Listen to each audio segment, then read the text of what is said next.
All right, ladies and gentlemen, this is Fabio Marques, President of the International Excellence Society, and this is Fabulous with Fabio.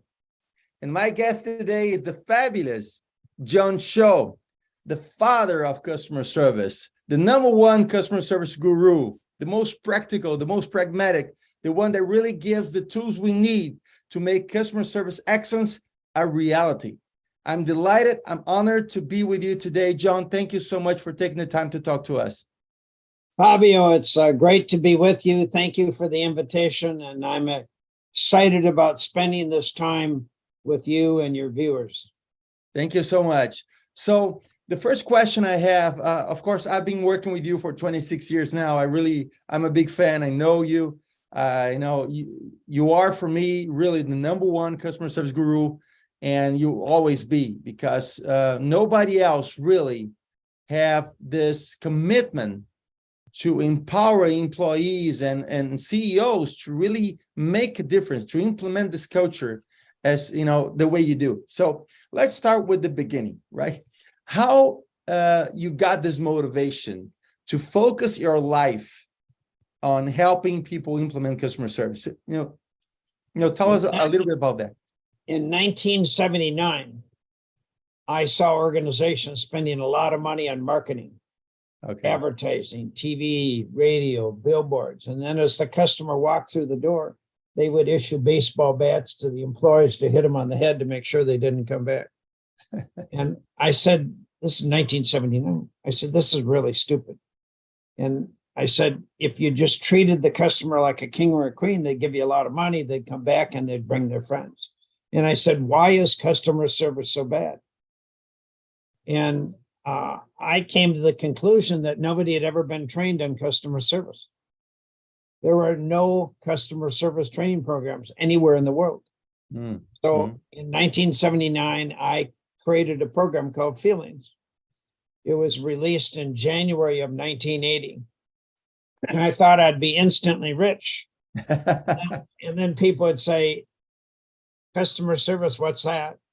Or they would say, you want to train employees? No.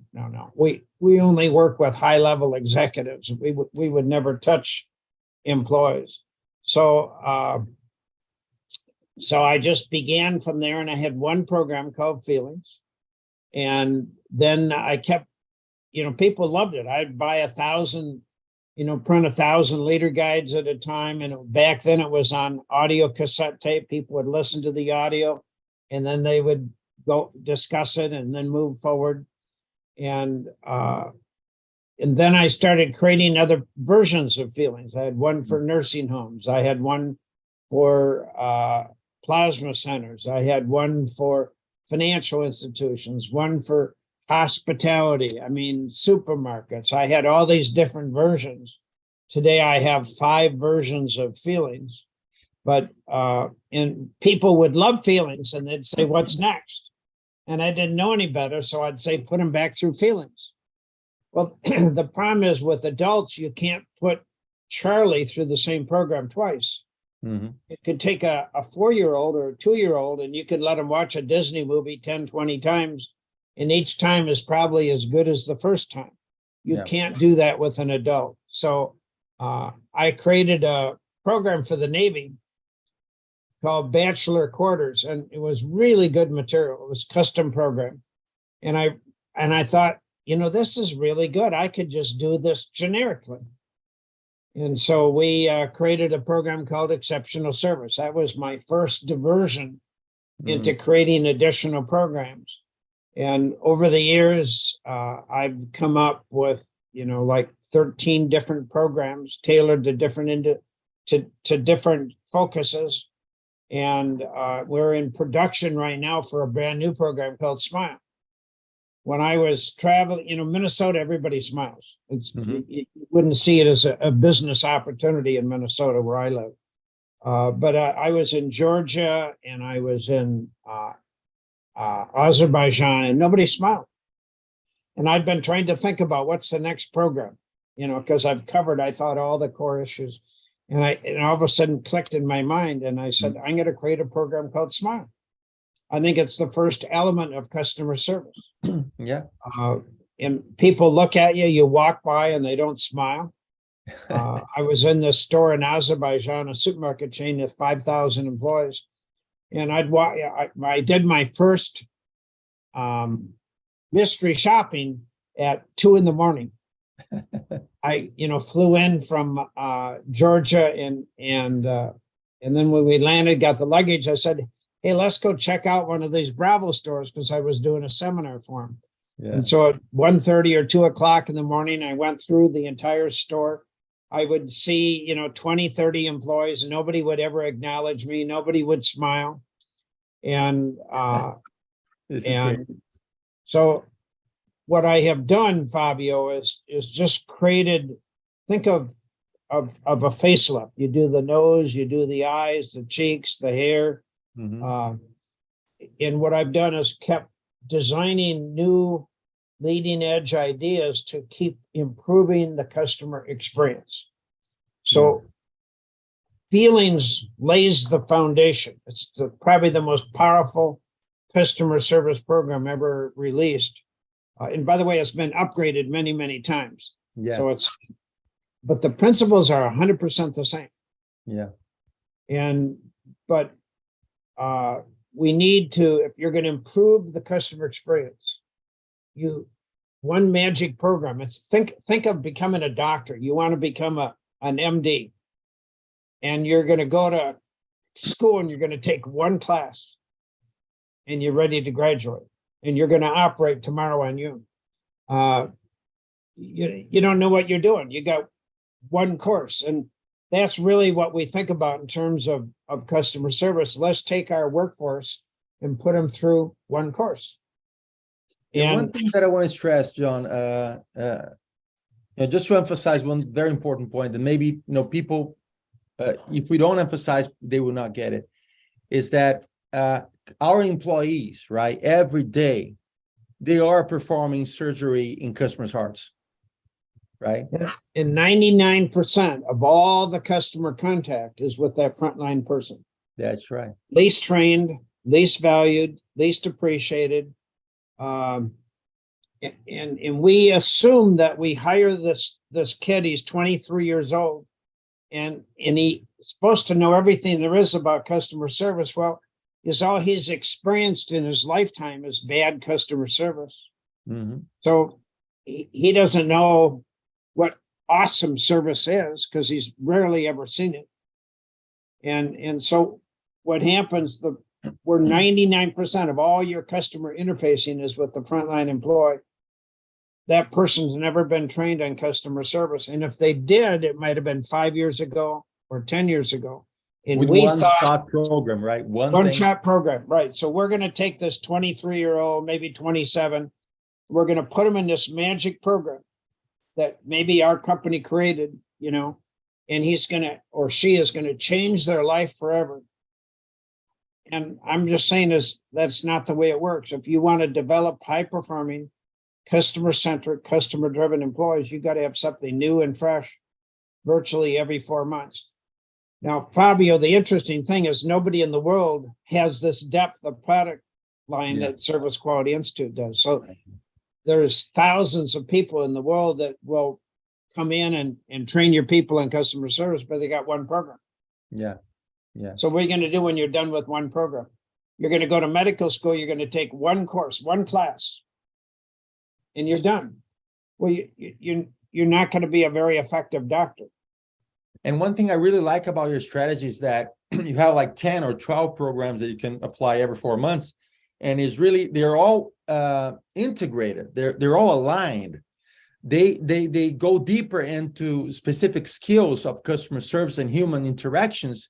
They're all aligned and integrated into one big strategy. That's one thing they really should be applauded for, because all other gurus out there, they just talk about this, right? But you have really developed strategies and strategic tools to implement. And again, most people want to sell programs for CEOs and C-level executives because we know, right? People pay for those. But you are really focused on solving a problem.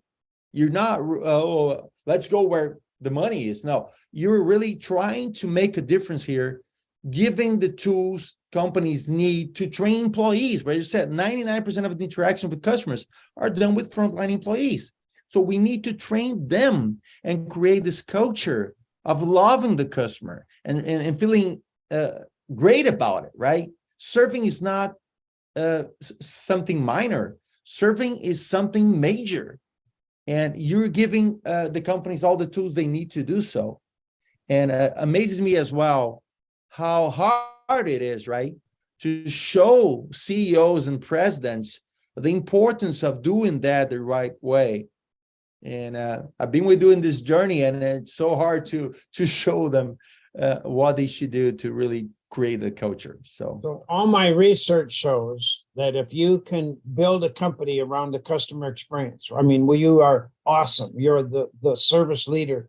You can increase the value of the business 100%, 200%, 500%, 1,000%.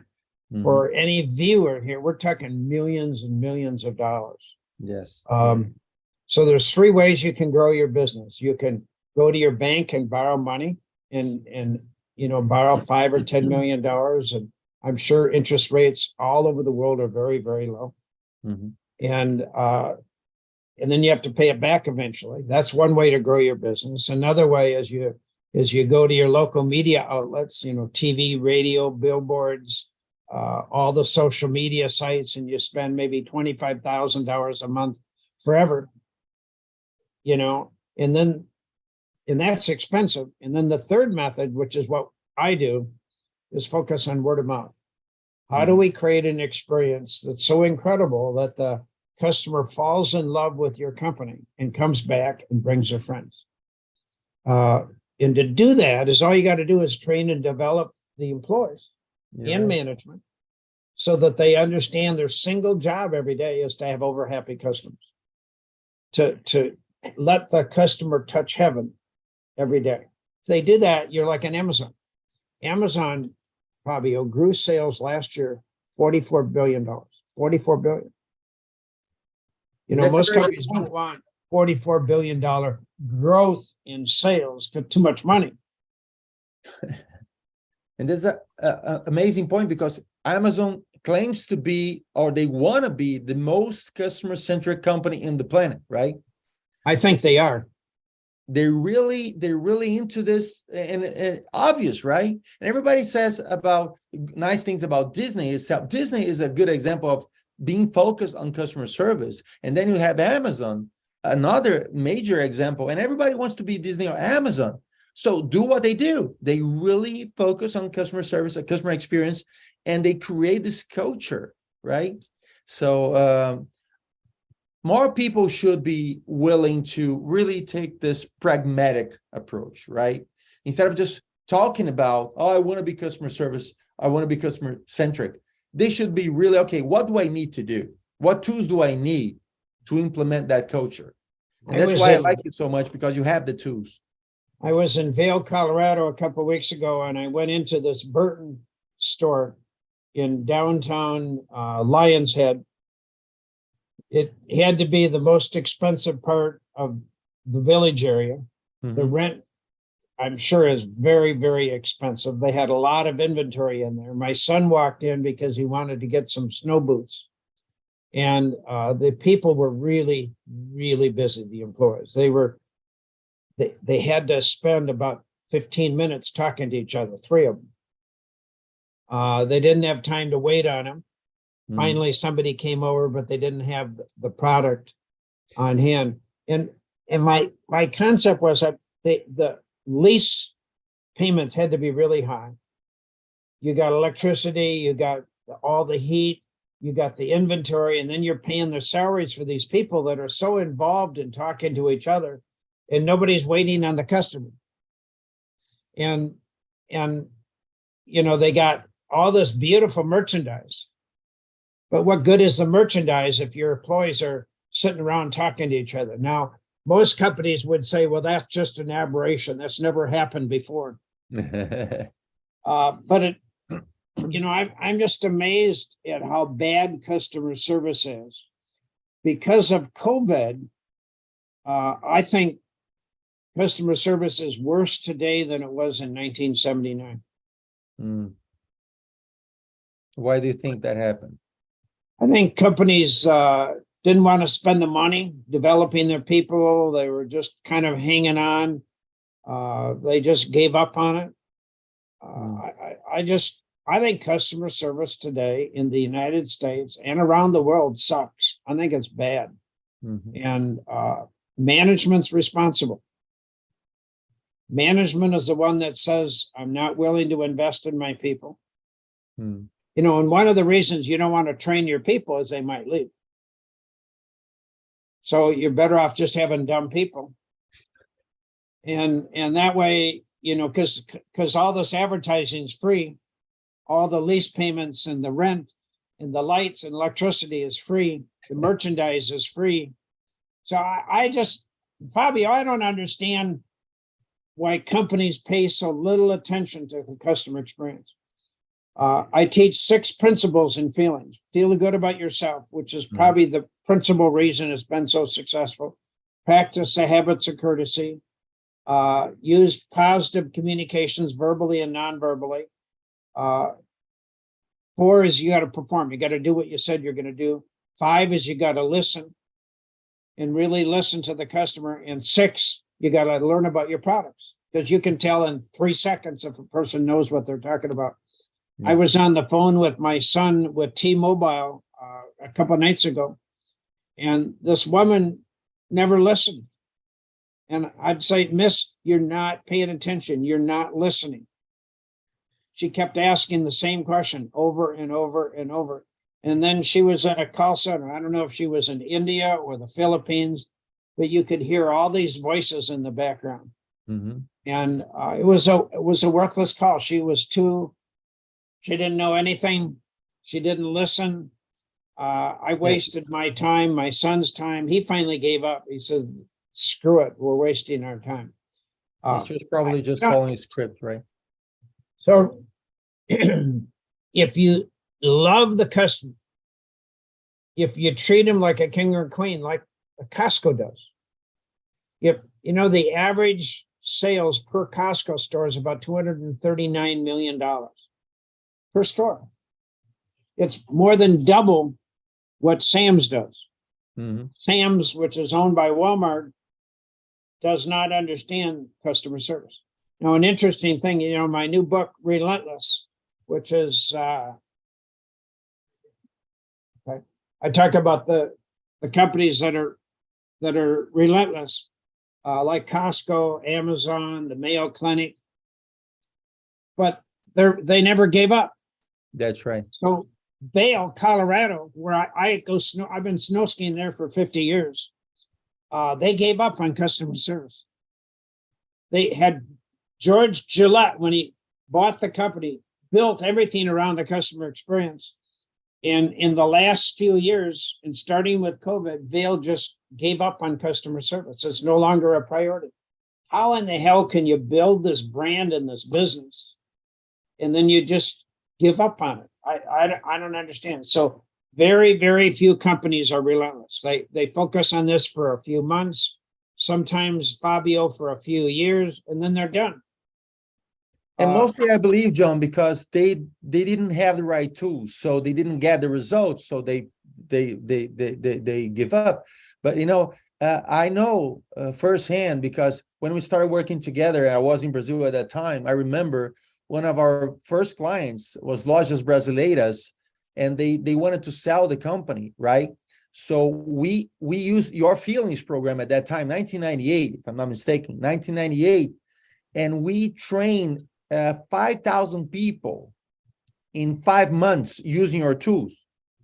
We trained the facilitators, you know, the store managers to be the facilitators, and they trained 5,000 people with feelings, just feelings. And in 6 months, they increased sales by 49%. And that meant for them like $50 million.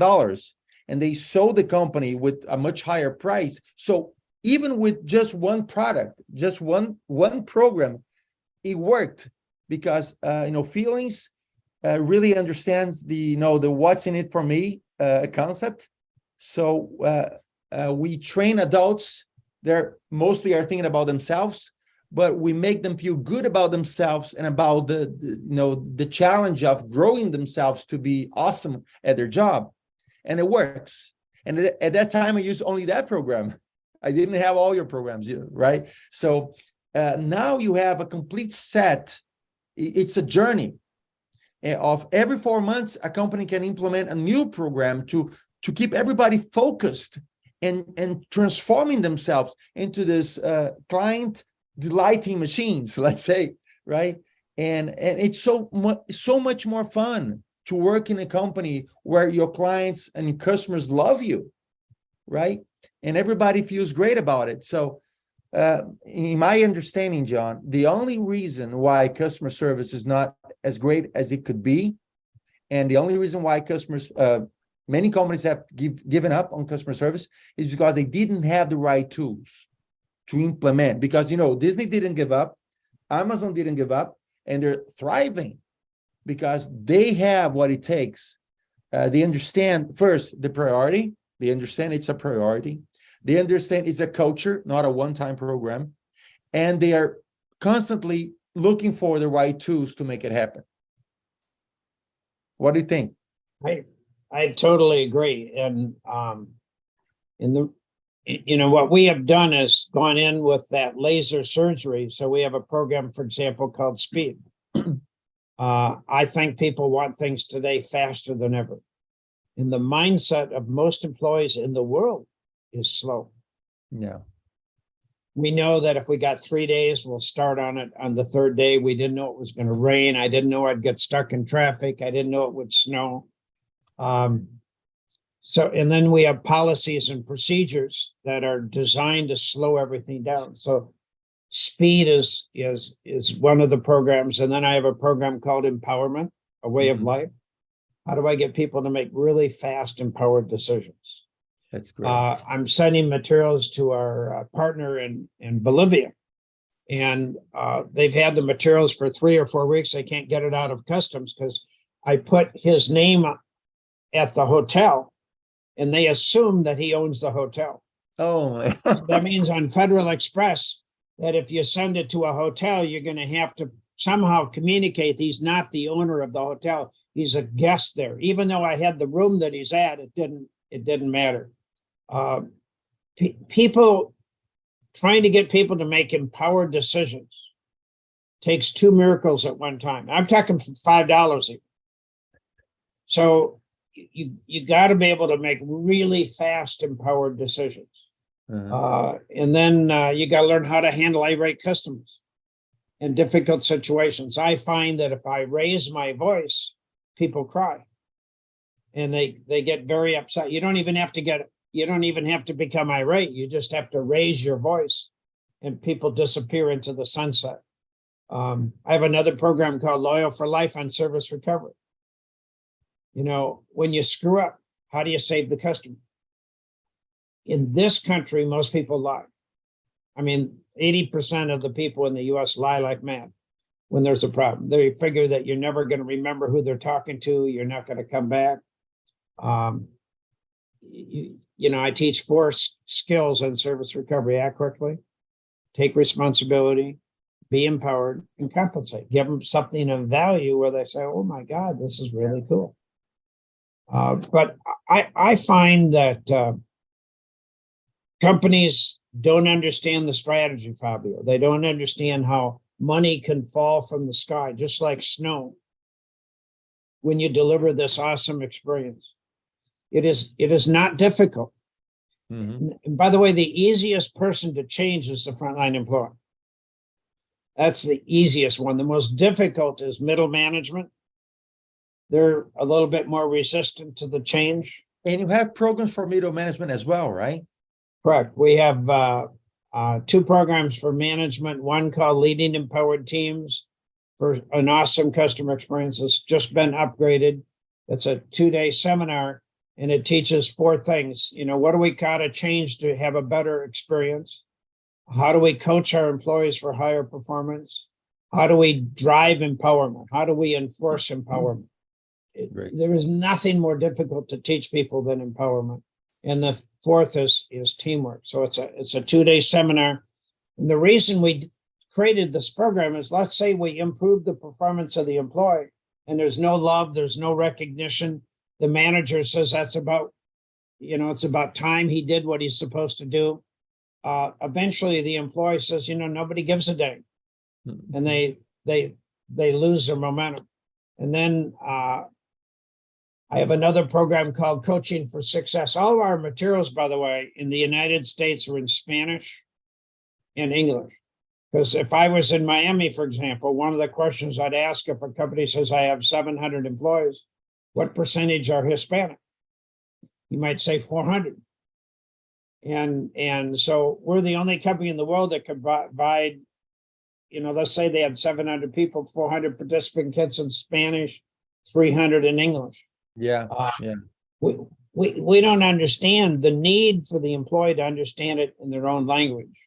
So, and our programs are in Russian and German and Bulgarian and Indonesian. Yeah, this is another thing that you understand, John. When you speak a language people understand, you speak to their heads. But when you speak their language, you speak to their hearts. So your effort to really translate your programs into several languages is commendable, because it's strategically done to really change people. So I am a witness. Your programs are really, they have that power to change people from within and turn them into better human beings. They really are in this planet to serve and grow. And so it's really amazing what you have done through all the years, not only creating, but selecting and buying other programs, right, that you felt were very useful. And you made the investment to have that program to offer to your clients. So all of our programs build people from within. Yeah. What executives don't realize is that little employee that you got has got personal problems. They got problems with their girlfriends, their parents. They got problems paying their bills. They got all sorts of conflicts in their life. Yeah. Most companies don't care about the employee. And we find that when you elevate the self-worth, the self-image of the employee, you help them feel good about themselves, they're more productive. That's right. It's a win-win relationship. So if the employee thinks that you care about them and you're giving them tools that will help them be more successful, then they'll perform at a higher level. And I think most employees do not feel wanted, loved, valued, or appreciated. Most supervisors and managers are very weak at giving people recognition, letting them know that I love you, I appreciate what you're doing, you're a rock star. And people are supposed to bust their butt, and then there's no recognition. Or if it's plastic, like good job, good job, good job, good job, good job, it's very phony and it has no impact. So many managers don't understand the power of recognition. I have another program called Coaching for Success, which teaches managers how to use recognition. Fabio, my first program I ever wrote was called Better Than Money.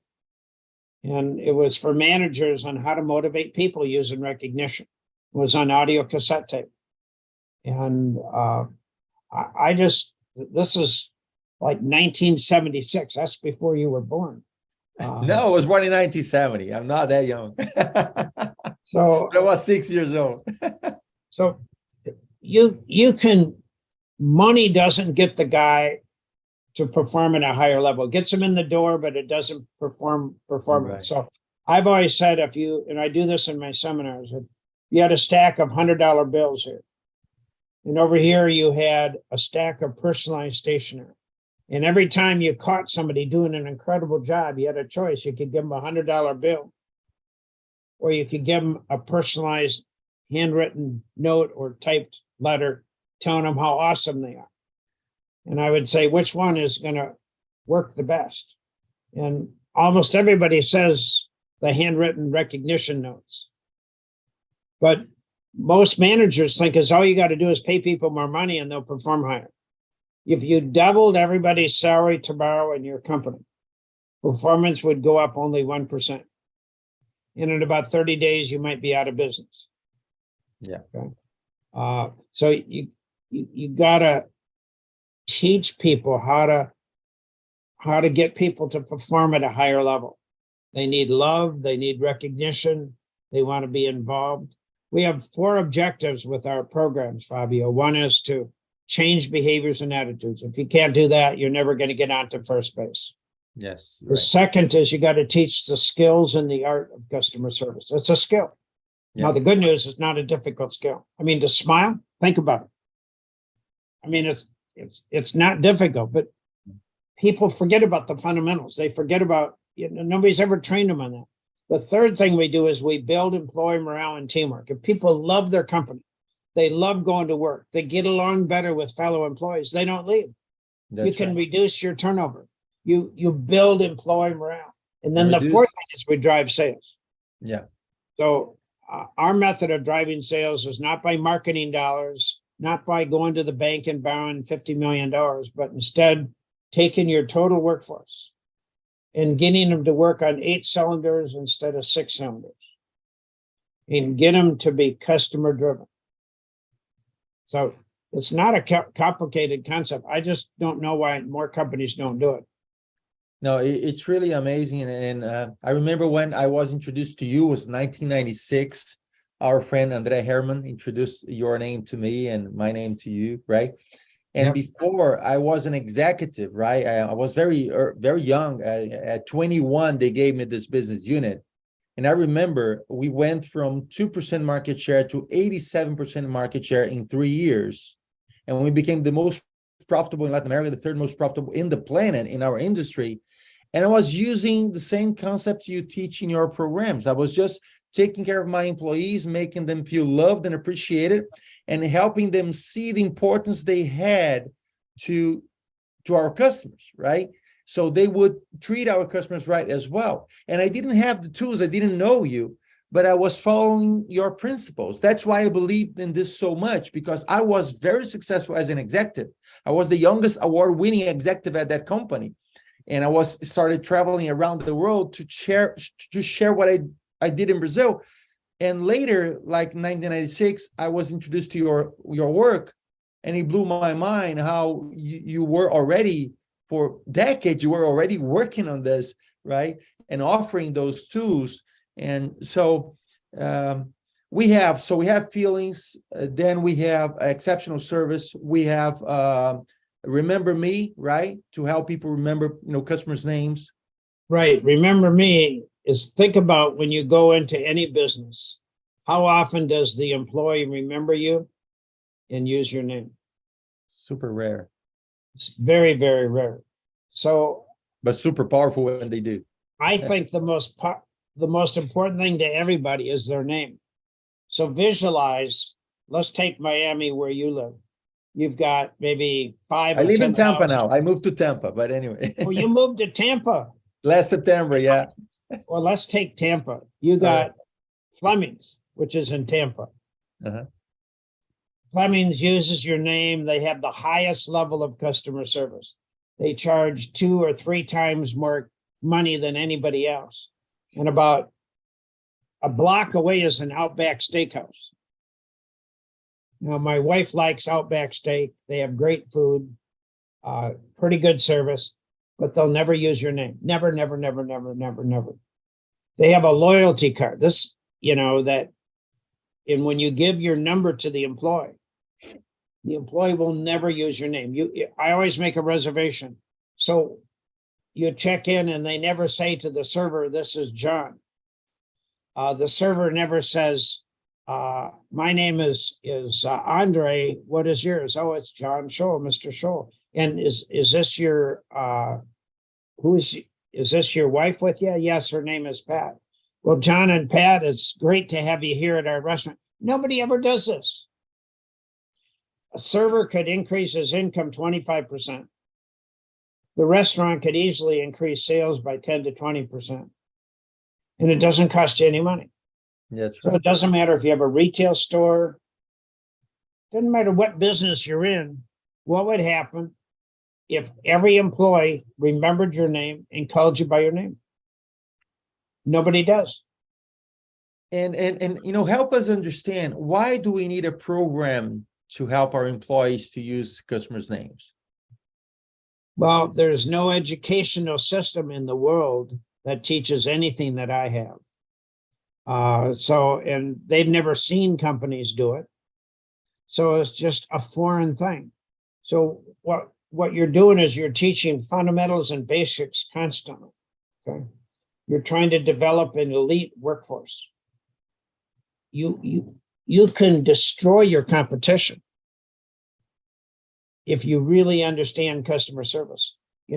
When Sam Walton was alive, he built a business on price and customer service. That's right. And in the year 2000, Lee Scott took over as CEO, and they eliminated their focus on customer service. Yeah. Totally eliminated it. And I invested $1,000 in 9 service leaders in May of 2003. And the money is worth about $116,000 today, the $9,000. And the stock of Amazon is worth about $66,000. And the stock of Walmart's worth about $3,200. So the value of Amazon in the last 20 years has gone like this with an increase in sales. But the stock is totally flat. It's been really no growth. And they forgot about the customer experience. When you think of Walmart, you don't think of customer service. Are you talking about Walmart, no Amazon? You said Amazon, but it was Walmart you're talking about, right? I'm talking about, Amazon stock is worth about $66,000. Yeah. The Walmart stock is worth about $3,200. So that's proof. That should be enough proof for people to see, right? That when you invest in customer service strategically, you make more money, you increase the value of your company, and still it's crazy. And one thing I like about Remember Me is, if you think about it, well, it's just a program to help people remember names, but it gives the employee tools, how to remember names. What can you do to improve your memory and remember names, and the importance of doing so? So this is another program I really like. This is my financial statement with the 9 service leaders. So the stock is worth $118,573 as of January 31. And the Amazon stock is worth $66,003. And Walmart is worth $3,828. And so in 20 years, you've increased the value of the Walmart stock almost 400%, but you increased it 6,600% or so with Amazon. Costco, by the way, their stock is worth $21,000. My $1,000 is worth $21,189. Much more than Walmart. Yeah. Companies that understand the service strategy do it. Now, sometimes we build a business on customer service and then we lose sight of it. So JetBlue, they had people stuck on a plane in 2017. Their stock is only worth $576. GE, which got greedy and focused on executive compensation, the stock is worth about $750. This is after 20 years. That's right. So I think executives, Fabio, don't understand the power of the service strategy. They do not understand how money falls from the sky when you deliver this customer experience. It takes effort and work to train your total workforce. Doesn't take a lot of money, but it takes a lot of focus. And you can't say, I tell you what, this sounds really good, Fabio. We're going to do it for the year 2003. Customers are not interested in great service for 6 months or for a year. They would like a lifetime experience. Yeah. Hey, John, help me here to help our audience here. Maybe you're lucky to have a few executives watching this, right? Or they will, the recordings. And maybe now they're more, after listening to us, they feel like, okay, maybe I should be more serious about customer service, about customer experience. Maybe I should implement a strategy, not only have a desire, right? I should have a strategy to implement this and to make this part of my culture. Okay. What kind of questions we should ask those executives that are willing to do something, right? What kind of step-by-step thinking process they should go through to create this strategy or to make the decision how they should go with it? Because we have all programs for, middle management, for, I understand for top level executives, you have your seminars or strategic seminars. Then we have the programs for the, middle management to become better leaders. And then we have the programs for the entire workforce, giving them all the skills they need to really make this a reality, right, in front of the customer. But what are the key strategic questions top executives should ask themselves, right, to know what to do about it? I'd say, what's your market share right now, and where do you want to be? Okay. How would you rate your customer service on a 1 to 10 scale if you were really, really honest? 10 being the best, 1 being the worst. And then how would you rate your customers, your competitors on a 1 to 10 scale? If Amazon's a 10, how are you? Now, one of the problems, Fabio, in this country, in the US, is that most companies would rate themselves a 9 or a 10. And if we asked 330 million people to identify 5 service leaders, they'd have trouble coming up with 5. Yet everybody thinks they're awesome. So they've never experienced their own business.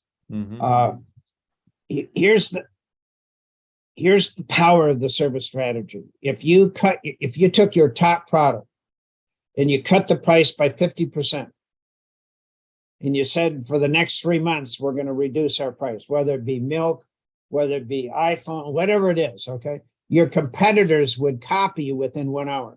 You're right. But the service strategy, if you said, I got 400 employees or 4,000 employees, and I want to own the market, I want to dominate the market, I want to crush the competition. If you sat down with your competitors and told them what you're going to do, what your plans are, how much money you're going to spend on it, what you believe to be the results, none of your competitors will copy you, number 1. Number 2, they'll all think you went crazy, that you're an idiot, a moron, dumb. But it's the only strategy that you can implement strategically underneath the nose of your competition. And you have a 10 to 20-year lead time. And so that it's strategy for a CEO. How badly do you want to own and dominate the market? Yeah. How badly do you want incredible growth? How badly do you want to increase the value of your business 100%, 500%? Yeah. And I remember a graphics that you showed me decades ago about you were tracking for 15 years the results of your clients that had implemented your programs. And I remember that graphics was amazing because it showed like in 15 years, you were tracking 12 months before starting implementing the strategy of customer service excellence, and 12 months later. And you had like double sales, double profits, half the costs with turnover rate. And that was really amazing. So I believe also they should ask themselves, right? What is the cost of turnover nowadays, right? Because for some companies, millions of dollars, many millions. What is the cost of losing customers? What is the cost of acquisition, right? Acquiring new customers. And they should have all those indicators, because they could really measure until now, and after they start working with you, for example, and Service Quality Institute and your strategy, they would save so much money and make so much more money. Because at the end of the day, right, CEOs are measured by the amount of money they can produce for the company. And your strategy, it's so effective to help people make more money, help companies make more money, increase their profits by decreasing operational expenses and increasing sales. So do you think they should ask themselves about those questions as well? I think it'd be very helpful. Outside of the United States, companies don't understand the power of price. They have too much overhead. They have too many employees. In Latin America, I'd say that 95% of all companies have too many employees. And they look at them as little Christmas tree ornaments. They just have all these people floating around, and they don't care about performance. And what they do is they just keep adding people. So you can cut employee turnover by 50%. If people love their job, they're treated like royalty. They have a better customer experience. There's 3 reasons people leave a company. Number 1 is they don't like their manager. Their manager doesn't understand the soft skills. They don't understand recognition. They don't understand how to inspire and motivate employees. Number 2, they have problems with customers. Not all customers are nice. And when you are dumb, when you provide bad customer service, I think the customer becomes nastier. Yes, it's true. And so employees say, I'm out of here. You got really bad customers. Okay. And then the 3rd reason is there's conflicts with fellow employees. People, some departments don't like other departments. Some people don't like other people. If people love their job, they love the people they're working with, they don't look around for another career. You're right. If they feel loved and wanted and valued and appreciated, they're not out knocking on the door looking for another job. The average employee turnover rate in the United States for most companies is probably around 25%. It's very high. Mm-hmm. When the person leaves, the ability to find a replacement could be more expensive. Yes. Or you can't even find a person.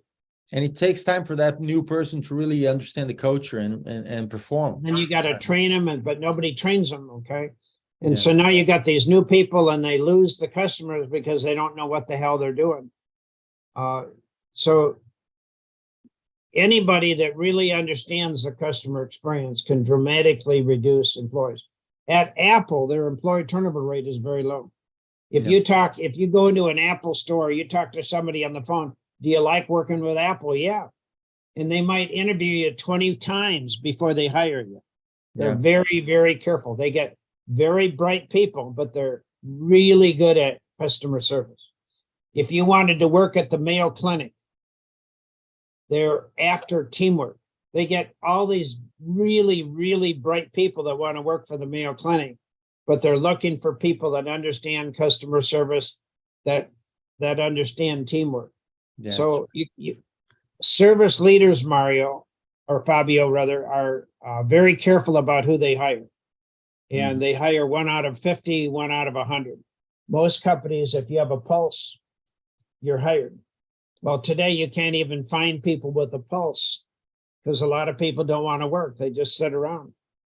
And so it's your job as the owner of a business, the manager of a business, to inspire your employees to perform at a higher level.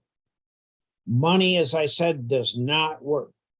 If you think you're going to reward people with more fringe benefits, more dental insurance, more life insurance, higher salaries, you got to pay people enough money to get them in the door. Mm-hmm. But to engage their mind, to engage their heart, you need to teach them the art of customer service. You need to treat them like a king or a queen. We ask the employee to treat a customer like a king or a queen. We want you to treat employees like a king or a queen. You're right. If people love the manager, they're more productive. That's right. And not only I agree with you, but I know for sure that works, because again, as an executive, I remember I was working for companies that didn't have enough money to pay my employees very well, but I had 0 turnover rate because I really care about them. I was committed to make them grow and be happy at their work and be successful at their work. And they always stay with me. giving their very best. And we always strive to be one of the best in the industry. In every company I worked for as an executive before I became a consultant. This is so true, John. And we really need to help other executives to see that they have, now they have all the tools they want, if they want them, to really implement. I didn't have the tools, I just had the concept and it worked. Imagine now with the tools, right? Already done for them. By the way, with all of our products, we use a different method of technology to implement them. We want to eliminate virtually all travel expenses. Yeah, travel expenses are out of sight. So let's say I'm in Florida and I got 20 locations. Well, to move people from one city to another city or to fly them to Tampa would be very, very expensive. So we eliminate the need for facilitators because we use role models at each site. So if a company had 20 locations, we're looking for a person that has enthusiasm, peer respect, and a real customer service role model. And every company has at least one or two of those people per location. That's our facilitator. The second thing is we want to eliminate all of I guess it's two, is we want to eliminate the need to hire facilitators, train trainers, and we want to eliminate travel expenses. Yeah. Those things will kill you. They absolutely destroy you. The third thing is we eliminate 80% of the training time. Labor hours in the United States is by far the most expensive cost. So we use very instructionally designed learning materials. So for example, with feelings, it's implemented in 3 sessions of 2 hours each, spaced 1 week apart. Mm-hmm. Not 3 sessions of 2 days each or 1 week each. 3 sessions of 2 hours each, 3 hours if you want to go to that. If I was in a developing country, I'd go 3 sessions of 3 to 4 hours each. But all of our programs are very instructionally designed. Yeah. We use participant material to eliminate the training time. So people always have homework. They're reading materials in preparation for the next session. When let's say you got 1,000 people, mm-hmm. Your number one cost is training time, mm-hmm. labor hours. Second cost is travel expenses. Okay. A lot of trainers, they think I'm going to fly everybody to Tampa or have them drive to Tampa. Or let's say I'm in the Miami area and I have 10 locations in Miami. To go from one spot in Miami to another could take 60 minutes. Who's going to pay for that labor time? Who's going to pay for the travel expenses? So all of our training is done on site, and we don't want you to hire one person to facilitate our programs because we are going to select one person at every site who will facilitate our programs. That has, as I said, enthusiasm, peer respect, and they're a customer service role model. So we've got to understand that you've got to provide this learning system so it's affordable. So a company with 5 locations or 50 locations or 500 locations can effectively implement something like this. Yeah, as I understand, they just need to train the trainer, right? So one of our consultants will train the trainer, and then they do the training on site without travel expenses, without commuting time, and saving tons of money. So right? There's 3 ways somebody could buy the product. One is I could say to Fabio, will you come in and train my people? Mm-hmm. That's one option. If you got 20, 30, 40 employees, that makes sense. Okay. If you got 5,000 people, the cost for you to train 5,000 people would be. And the time. I mean, you'd be gone forever. You'd never see your family again. The second method is a guy could just buy the program and use it. Yeah. That's idiot proof. Our material is goof proof. If you can't facilitate our program, you got a hell of a problem. I mean, and you have video vignettes to help the facilitator to really explain the concept. So it's really, really easy to use. Yeah. And then the third thing is that we do train the trainer seminars. And that's more of a political thing to get people excited, to get them energized. So if a company had 20 locations, for example, it would be helpful to have at least 20 people trained as facilitators, because you don't want people going from one location to another location. And so SQI, Fabio, you or our channel partners could do the trainer seminar to teach people how to facilitate the program on site. Great. Well, John, if people want to know more, what is the best way to contact you, or you know, to know more about this technology? Or of course, you're free to tell me if there's anything else we should tell them. In my head now, it's important for them to know, of course, you have several books that have throughout the years have taught about customer service strategy. The one that I think is amazing for them to have all these statistics, right, is Achieving Excellence through Customer Service. This one is the Bible. And I just completed the 15th edition. It's now going through final edits. This is the Bible, ladies and gentlemen, to know everything about all the statistics about the reasons to use customer service as a strategic weapon. And right? You can get this book on Amazon. You know, you can order it from Service Quality Institute. There's several ways. Number one, they can call Service Quality Institute. We have an 800 number, which is 800-548-0538. They could call my cell phone, which is WhatsApp, 612-382-5636. They could go to our website, customer-service.com, and they could just buy online. We also have 12 online learning programs that people could use. They could email me, john@servicequality.com. Or I have a better idea, Fabio, they could reach out to you, and then you could help them introduce themselves to Service Quality Institute. And I'm assuming everybody knows your contact information. Yeah, of course, I would be very, very glad to help everybody to better understand the options they have. And especially because I have this perspective from several different cultures and countries I've been working with. And maybe if they feel like they need to talk to me first, that's all right, but they can reach out to you directly if they want to. We are here to serve, right, John? We really are in this together to help people see the value of customer service, not only to make them make more money, to help them make more money, but to everybody wins. As you said, employees win, managers win, CEOs win, and the customers win, because it's a better environment. We make more money with a smile on our faces. So I'm really delighted to talk to you today, John. It's been a 3 decades friendship, more or less, right? You for me is and will always be the customer service guru, the one and only guy that really is committed 100% or 1000% to help organizations grow through customer service and customer experience. So for me, is an honor really to be talking to you today. For the first time we're doing an interview. It's amazing how much time has passed, but it's a pleasure really to be talking to you. That's Fabio, one other thing is we have a money back guarantee and all. Oh, that's true. So that means that if you had 500 people, you could, let's say you did feelings, you could put all 500 people through feelings.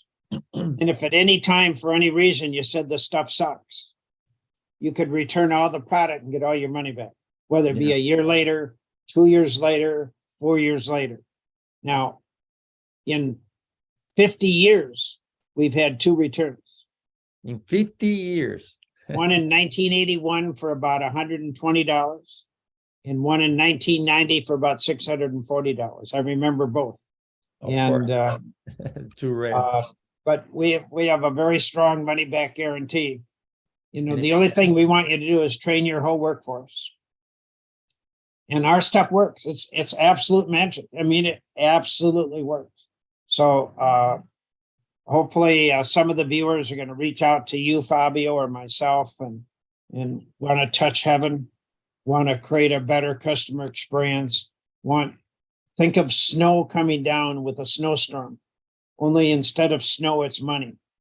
That's what happens when you understand and implement the service strategy. Perfect. That's correct, John. Thank you so much once again. Let's stay in touch because you're awesome. You're really a mentor for me and an inspiration for me to keep working on helping organizations to grow. And I hope we can talk again several other times. And nice travels, and keep doing this amazing job. You're really adding value to the entire society, really. We should be listening to you more often. Thank you very much, Fabio. All right, talk to you soon. That was fabulous, John Tschohl with Fabio Marques for this amazing journey towards excellence. Thank you so much for watching, and talk to you soon. Remember, get in contact with John Tschohl, Service Quality Institute, or with me, Fabio Marques. We are here to help you succeed doing the right thing.